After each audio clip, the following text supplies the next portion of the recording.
18 رمضان کا دن تھا. علی نے فضا کو بلایا. حوصلے سے اب سننا, حوصلے کے ساتھ سننا. فضا جی بادشاہ, فضا میرا صحن صاف کروا. فضا نے خود صحن صاف کیا. یا علی صحن صاف ہو گیا. علی کی آواز آئی, صحن میں کناتے لگوا. صحن میں 18 رمضان 40 ہجری صحن میں کناتے لگ گئیں. علی کی آواز, میرے 18 کے 18 بیٹے بلا. 18 کے 18 بیٹے علی کے صحن میں آ گئے. علی کی آواز, 9 ادھر کھڑے ہو جاؤ, 9 ادھر کھڑے ہو جاؤ.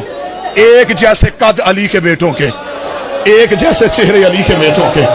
9 بیٹے دائیں کھڑے ہوئے, 9 بیٹے بائیں کھڑے ہوئے. کھڑے ہو کے بیٹوں نے ہاتھ باندھ کے کہا, بابا تو نے زندگی میں کبھی صحن میں ہمیں ایسے نہیں کھڑا کیا, بابا ہمیں صحن میں ایسے کیوں کھڑا کیا ہے؟ علی کی آواز آئی, 18 کے 18 یہیں پر رک جاؤ. 18 کے 18 بیٹے علی کے رکے. جس جوان نے گلیوں میں ماتم کرنا ہے, علی نے اپنے سر سے امامہ اتارا. علی نے اپنی ابا کو اپنے کاندھے پہ رکھا. علی روتے روتے زینب کے حجرے میں گئے. علی نے زینب کے سر پہ اپنی ابا دی. علی نے زینب کا ہاتھ پکڑا. ہاتھ پکڑ کے علی صحن میں لے کے آئے. علی کی بیٹی نے روکے گا, بابا کیا کرنا ہے؟